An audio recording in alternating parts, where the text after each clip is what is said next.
बच्चों के doubt solve करने के बाद में जब मैं अपने किसी परिचित से मिला तो उन्होंने मुझे एक पीडीएफ दिखाई। उस पीडीएफ के अंदर केमिस्ट्री के कुछ क्वेश्चंस थे। जब मैंने उन क्वेश्चंस का मैच नीट पेपर से किया तो होश उड़ाने वाले मतलब हालात थे, क्योंकि वो पीडीएफ के 45 out of 45 questions NEET paper से हूबहू मैच कर रहे थे।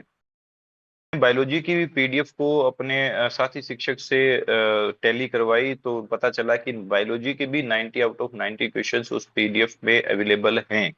एडमिनिस्ट्रेशन है उसके अंदर मैंने कुछ इसके मतलब उनको बताया। फिर उन्होंने थोड़ा इसमें हमारी हेल्प करी और हमने ये जो चीजें थी, ये जो कुछ और प्रूफ हमने एक दो दिन में जुटा कर और फिर हम लोग एनटीए तक पहुंचे। 180 आउट ऑफ 135 क्वेश्चन आ गए थे, है ना। फिजिक्स का हमने मतलब हमारे पास कोई पीडीएफ या कुछ ऐसा आया नहीं है, तो उसके लिए हम कुछ भी कमेंट नहीं कर सकते हैं। तो 135 क्वेश्चंस, अराउंड 135 क्वेश्चंस तो जरूर इसमें हमारे पास आ गए हैं। नीट यूजी का सबसे पहले आपको कैसे पता चला कि ये शायद लीक हो गया है और जो क्वेश्चंस हैं वो गेस्ट पेपर की फॉर्म में बच्चों तक ऑलरेडी पहुंच गए थे? आप कुछ इस बारे में बताइए सर।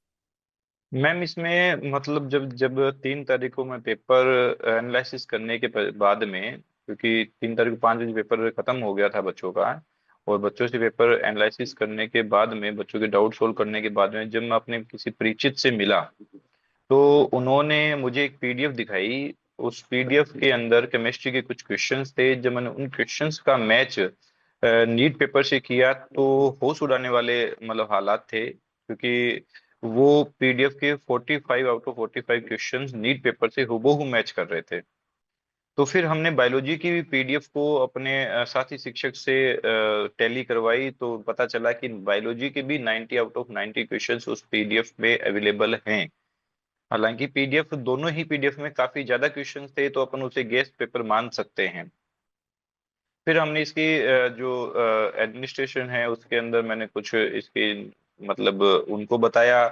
फिर उन्होंने थोड़ा इसमें हमारी हेल्प करी और हमने ये जो चीजें थी, ये जो कुछ और प्रूफ हमने एक दो दिन में जुटा कर और फिर हम लोग एनटीए तक पहुंचे।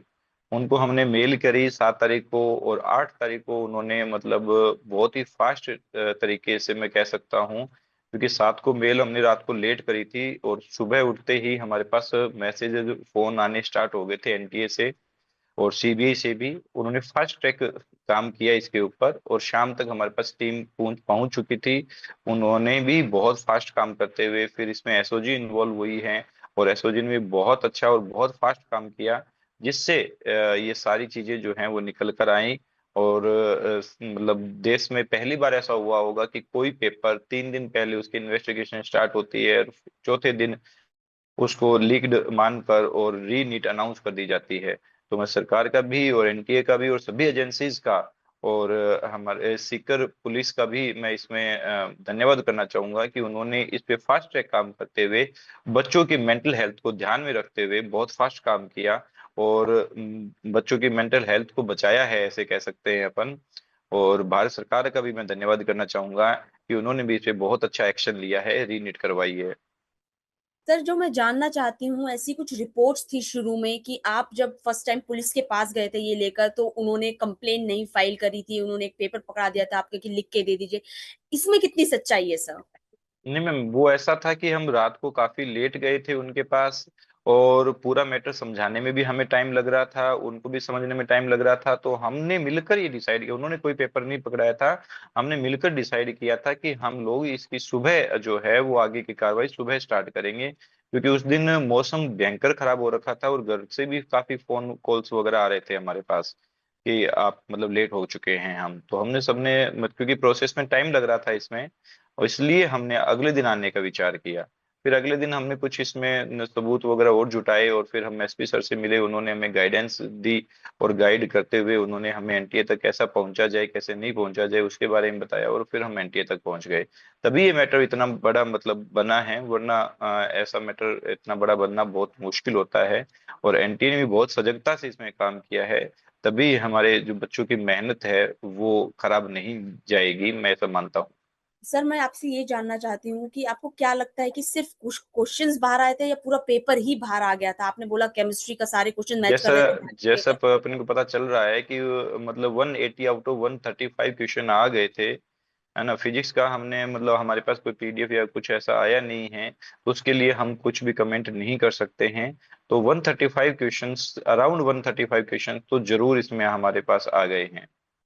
तो जिस तरह की मॉडस अप्रेंडी यूज हुई है कि टीचर्स इन्वॉल्व थे, ट्रांसलेट जो कर रहे थे क्वेश्चंस को, एनटीए में जो टीचर्स थे जो पेपर डिजाइनिंग में इन्वॉल्व थे वो सब भी इन्वॉल्व थे, उसको किस तरीके से देखते हैं कि टीचर्स का इन्वॉल्वमेंट इस एग्जाम में, और फिर पूरा एक नेक्सस क्रिएट किया गया कि क्वेश्चंस प्रोवाइड करे गए बच्चों को इतने लाखों लाखों रुपए में, किस तरीके से देखते हैं सर?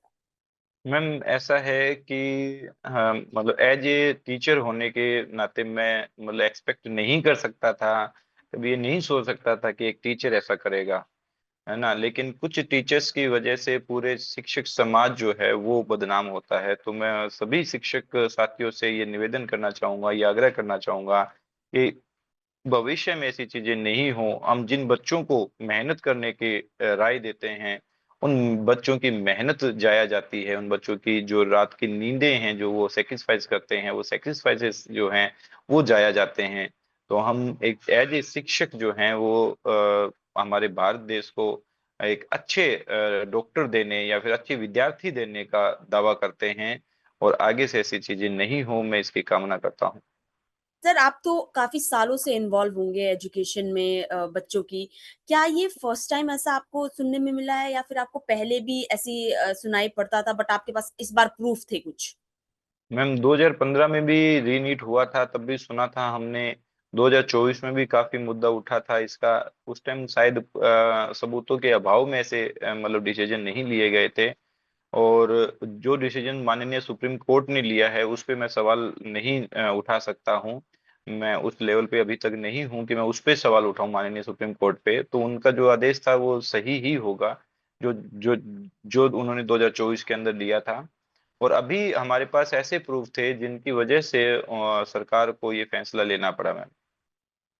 सर आपके अंदर ये स्ट्रेंथ कहाँ से आई कि मैं जाता हूँ बाहर, शायद डर भी लगता है इंसान को कि अगर मैं ऐसे बोलूंगा कुछ मेरे साथ ना हो जाए, तो आपको किस चीज ने पुश किया कि नहीं मुझे बाहर जाना चाहिए और ये मैम बात बतानी चाहिए? मुझे हम दिन रात बच्चों को पढ़ाते हैं, 12 साल हो गए मुझे पढ़ाते हुए। उन बच्चों की मेहनत जो देखकर, उन बच्चों की जो सेक्रीफाइसेस जो हैं उसको देखकर मुझे मोटिवेशन मिला कि मतलब ये काम करना चाहिए, वरना बच्चे मेहनत नहीं करेंगे। हम बच्चे को क्या शिक्षा देंगे कि बच्चों मेहनत करो मेहनत करो, फिर बच्चे क्यों मेहनत करेंगे। तो उसकी इसीलिए ये मैंने जो है वो मतलब कदम उठाने पड़े मुझे। और जरूरत थी ऐसे कदमों की, ताकि उन बच्चों के भविष्य के साथ खिलवाड़ आगे से नहीं हो।